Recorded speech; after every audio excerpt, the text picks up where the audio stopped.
નમસ્તે વિદ્યાર્થી મિત્રો, કેમ છો? મજામાં? એકવાર ફરીથી આપ સૌનું હાર્દિક સ્વાગત છે. વિષય ગુજરાતી સેમેસ્ટર 2 જેમાં આપણે આજે 17મો પાઠ સંસ્કારની શ્રીમંતતા જેની શરૂઆત થઈ ચૂકી છે એનો સારાંશ આપણે જોઈ લીધો. ત્યાર પછી આગળ આપણે અભ્યાસ કરવાનો છે આજે જે पेज नंबर 42 पर पहुंचा છીએ આપણે. તો બધા પાઠ્યપુસ્તકમાં જોશે. એકવાર ફરીથી આપણે પાઠનું નામ છે સંસ્કારની શ્રીમંતતા, જેના લેખક કુંદનિકા કાપડિયા, જેનો પરિચય પણ આપણે મેળવ્યો, જેનો જન્મ થયો છે 1927માં અને તેમની ખૂબ જ फेमस एवं कथा એટલે કે 7 પગલા આકાશમાં, જે આજે પણ એ બુક એટલી વંચાય છે કે ન પૂછો વાત. ખૂબ જ ફેમસ થયેલી આ બુક છે. એ કુંદનિકા કાપડિયાનો લખેલ પાઠ છે સંસ્કારની શ્રીમંતતા, જે કુટુંબ કથા છે. એનો સાહિત્ય પ્રકાર એક કુટુંબની જ કથા, એક પરિવારની જ કથા છે, જેમાં મુખ્ય હીરો છે આપણે જગમોહન દાસ. એ ખૂબ જ ધનવાન હતા.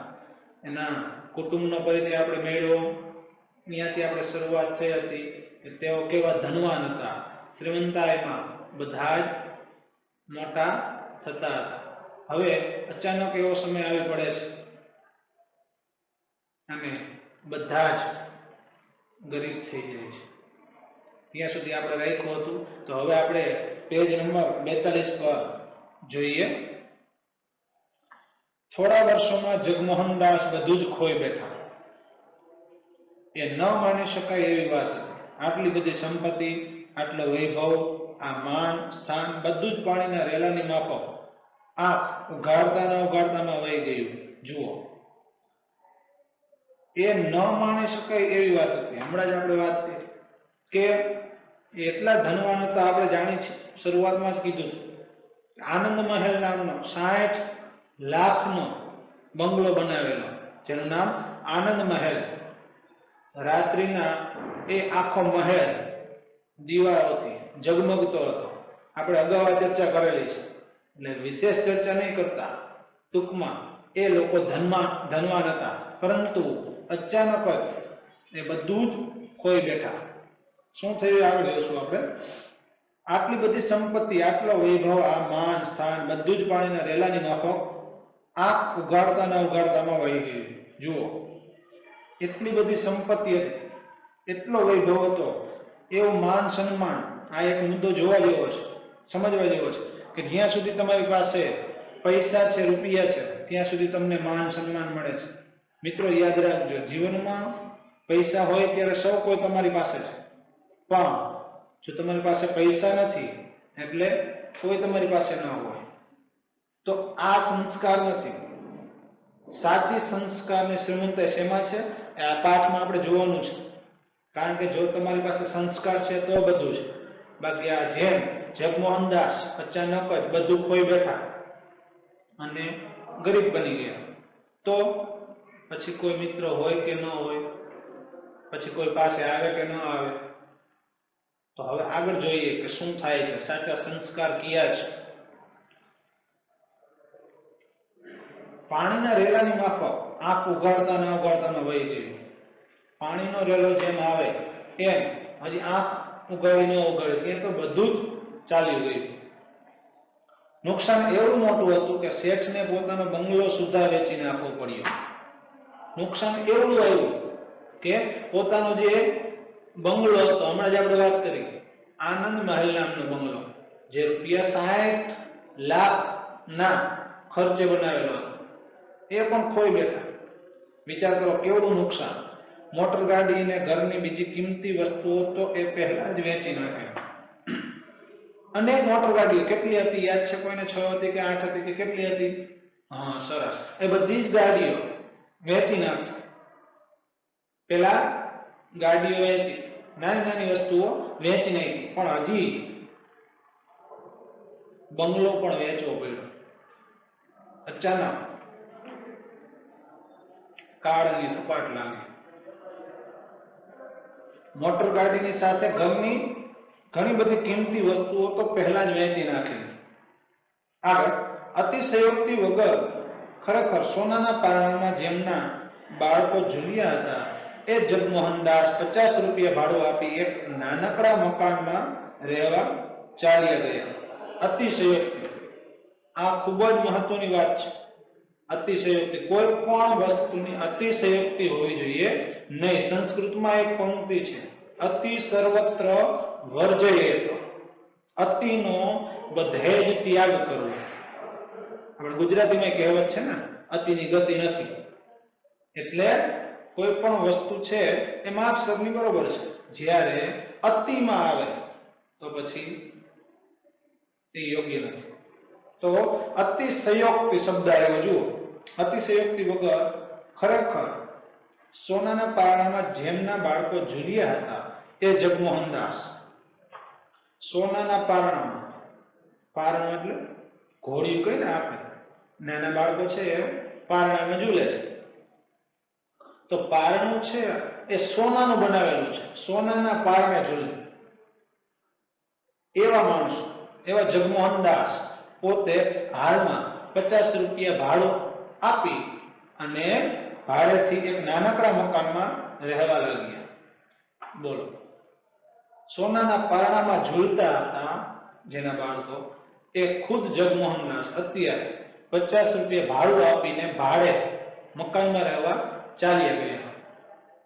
અચાનક કપરી પરિસ્થિતિ આવી ગઈ. જુઓ તમે, જેના બાળકો સોનાના પારણામાં ઝૂલતા હતા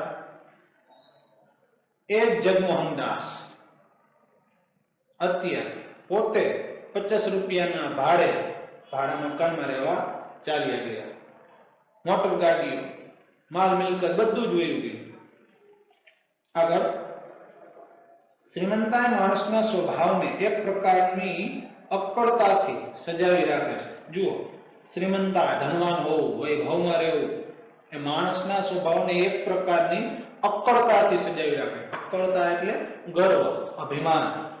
એક પ્રકારનું અભિમાનથી સજાવી રાખે છે. વૈભવનું ઊંચું આસન એના સ્વભાવને અમીરી, બેપરવાઈનો અંચળો પહેરાવે છે. પણ માણસની સામે જ્યારે આફતો આવી પડે છે તો પાયના હિસાબ ઉપર એને દિવસો ખેંચવાના હોય છે. ત્યારે એના સ્વભાવમાં સમતુલા ને ઔદાર્ય કેટલા રહે છે એ એક નિરીક્ષણ કરવા જેવી વસ્તુ છે. જુઓ, આગળ શું કીધું કે વૈભવનું ઊંચું આસન, વૈભવ, શ્રીમંતા, ધનવાન હોવું એ એનું ઊંચું આસન. કારણ કે હમણાં જ આપણે શરૂઆતમાં જ આવ્યું, શેઠ જગમોહનદાસ એને રાજા તરીકે ઓળખતા, એનું ઉપમા રાજા તરીકે.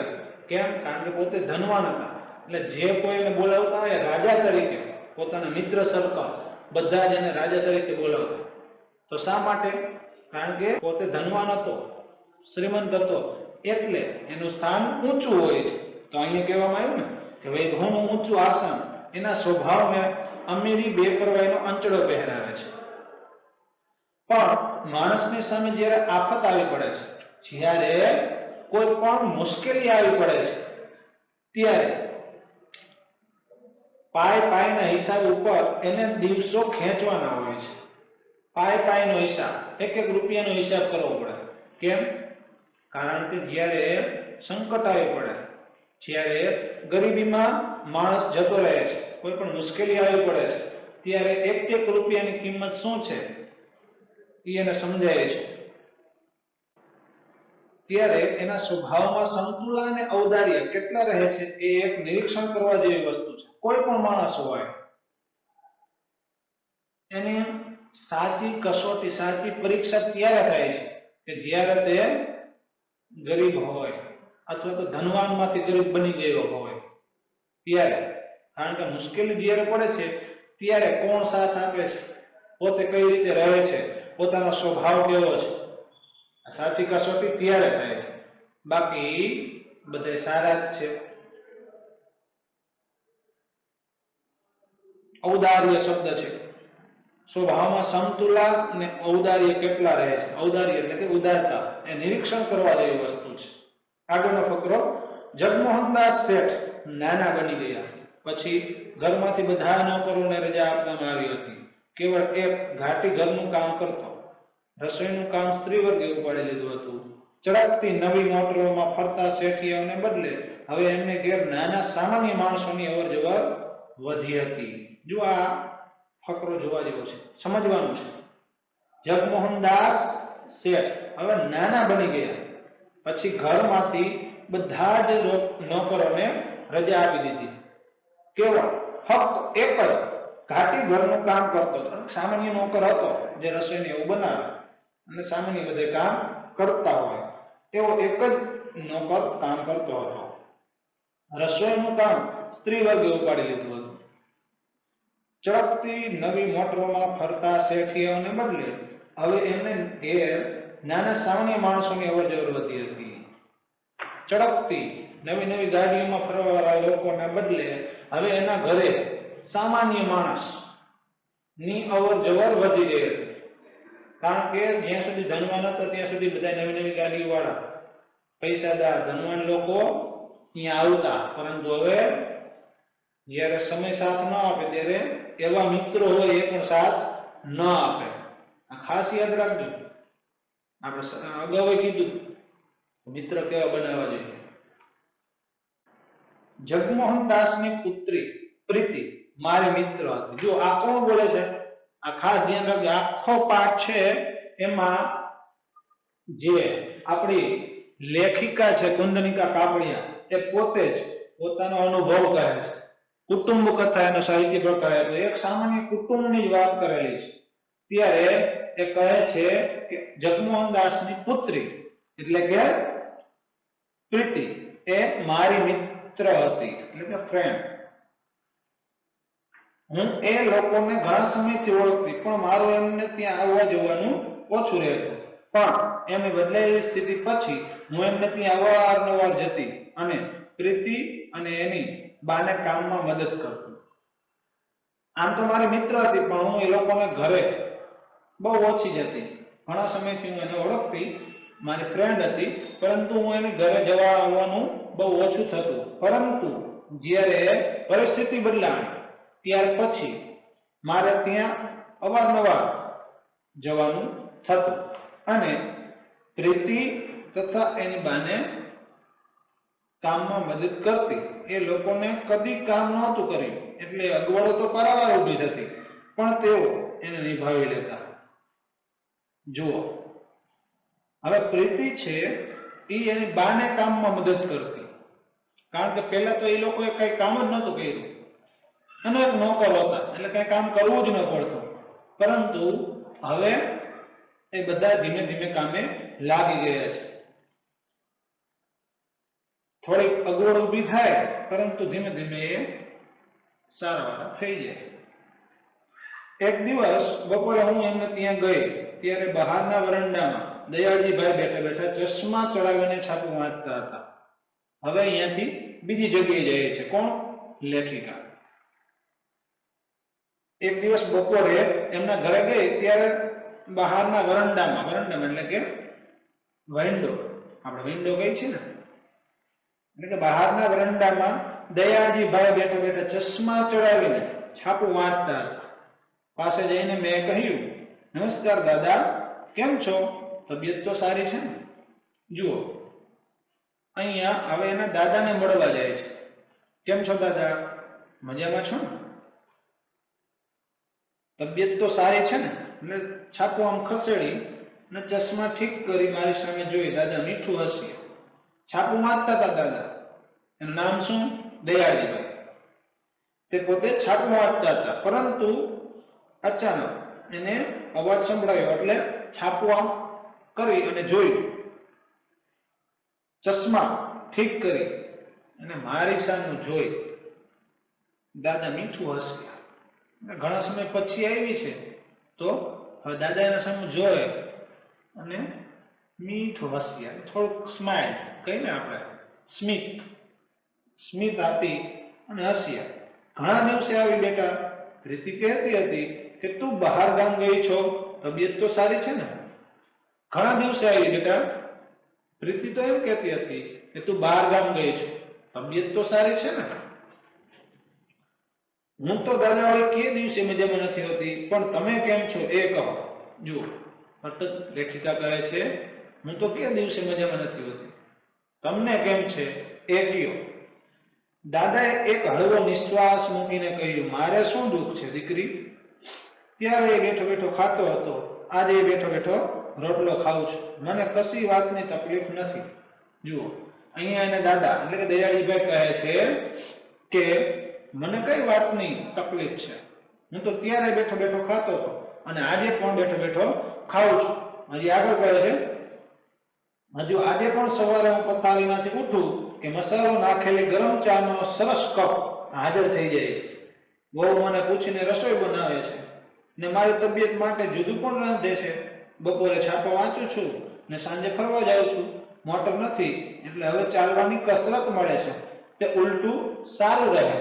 જો આખું વર્ણન કરીને શું કીધું દાદાજીએ? મને શું તકલીફ છે?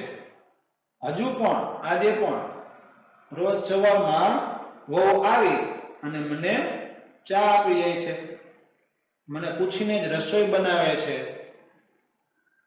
અને મારી તબિયત નાદુરસ્ત હોય તો જુદું રાખે છે. જેમ કે આપણને તાવ આવ્યો હોય, શરદી ઉધરસ કંઈક એવી ટૂંકમાં તકલીફ હોય ત્યારે આપણા ઘરમાં શીરો બનાવતા હોય કે એવું કંઈક બનાવતા હોય કે આ તબિયત બરોબર નથી તો આવું ખાઓ, જેમ ડોક્ટરની સલાહ આપેલી હોય એવી રીતે આપણે ખાઈએ છીએ ને, એમ અહીંયા પણ દાદા એમ વાત કરે છે કે મારે શું, હું તો પહેલા બેઠો બેઠો છાપું વાંચતો અને અત્યારે એ જ પથારીમાં બેઠો બેઠો છાપું વાંચું છું અને થોડી કસરત કરવા જાઉં છું.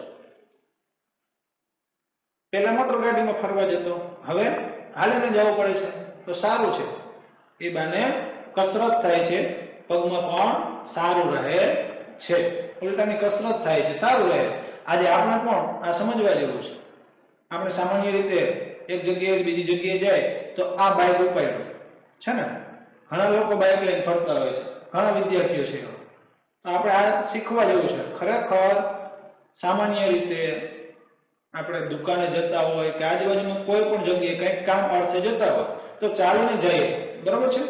એ બાને આપણા પગને કસરત થાય છે, પગ સારા રહે છે. પણ આ બાઇક લીધું ને લીવર દીધું તો પગ એમનામ આપણા ખરાબ થઈ જશે.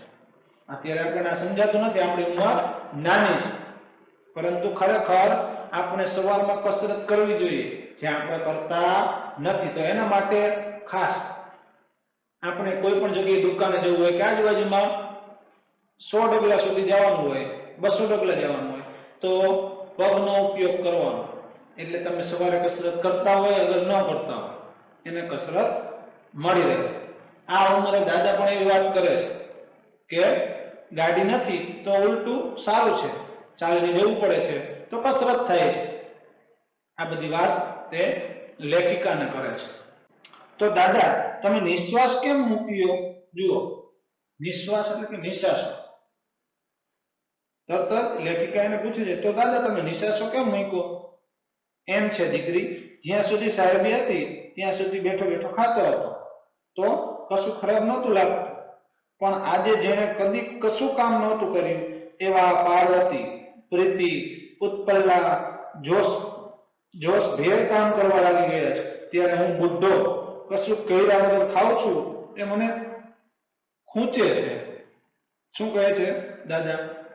કે એમ છે દીકરી કે જ્યાં સુધી સાહેબી હતી ત્યાં સુધી બેઠો બેઠો ખાતો તો એ બરોબર છે, પરંતુ હવે આ થોડું ખરાબ લાગે છે. ત્યારે આ ખરાબ નહોતું લાગતું. જેને કોઈ દી કામ નથી કર્યું, કાંઈ નથી કર્યું, એ બધા એટલે કે નામ આપે છે પાર્વતી, પ્રીતિ, ઉત્પલ્લા, બધા જ કામે લાગી ગયા છે અને હું બુદ્ધો કશું કરી શકતો નથી અને બેઠા બેઠા ખાઉં છું. એ મને જરા ખૂંચે છે. મનમાં એવું થાય છે કે હું કદાચ થોડું ઘણું કામ કરતો હોત તો, પણ હવે હું શું કરી શકું? મારી જુવાનીમાં તો મેં પણ ઘણું કામ કર્યું છે, પણ અત્યારે આ અવસ્થાએ મને કોણ કામ આપે? બસ આ જ વાતનું દુઃખ રહ્યા કરે છે. દાદા હરી એમનું મીઠું પણ વિલાયેલું હાસ્ય હસ્યા. જો આગળ કહે છે કે મારી જુવાનીમાં તો મેં પણ ઘણું કામ કર્યું છે, પણ હવે આ અવસ્થામાં આ ઉંમરે મને કોણ કામ આપે? બસ આ જ વાતનું દુઃખ થાય છે. એમના એ દુઃખ મને સતાવ્યા કરે છે. એટલે દાદા છે એ પોતાની વાત કરતા કરતા એનું મીઠું પણ વિલાયેલું, વિલાયેલું એટલે કે કરમાયેલું હાસ્ય છે, પણ કેવું? વિલાયેલું એટલે કે કરમાયેલું. હસે છે પણ પરાયણ. કેમ? કારણ કે હવે એ સમય નથી હસવાનો અને પોતે અફસોસ કરે છે. મીઠું હાસ્ય પણ કેવું? કરમાયેલું હાસ્ય હસે છે. કઈ નહીં દાદા, તમારી અવસ્થા પણ ક્યાં છે કામ કરવા જેવી? મેં આશ્વાસન આપવાનો પ્રયાસ કર્યો ને અંદર ગઈ ત્યાં સુમોહન બહાર જતો વચ્ચે જ મળી ગયો. જો આગળ કહે છે દાદા કાંઈ વાંધો નહીં, તમારી અવસ્થા ક્યાં છે હવે કામ કરવા જેવી? મેં તો આશ્વાસન આપ્યું અને અંદર ગઈ સુમોહન મને મળી ગયો. કારણ કે સુમોહન બહાર જવા નીકળ્યો અને પોતે અંદર ગઈ ત્યારે જ બરોબર બંને મળી ગયા. ઓહો દર્શનાબહેન, ઘણા દિવસે કઈ? તરત સુમોહન બોલે છે. ઓહો દર્શનાબેન, તમે ઘણા દિવસે કઈ? આવો આવો. શું? દાદા પાસેથી હવે ત્યાં જાય છે. ત્યાં જ એને કોણ મળી જાય છે? સુમોહન. ઓહો દર્શનાબહેન, ઘણા દિવસે એમ કરી ને ત્યાં બંને મળે છે. ચાલો, અહીંયા સુધી બધાને પાઠ સમજાઈ ગયો હશે. તેમ છતાંય ન સમજાણું હોય તો તમે ત્યારે પૂછી શકો છો. અને સાથોસાથ 4 થી 5 વખત વાંચવાનો.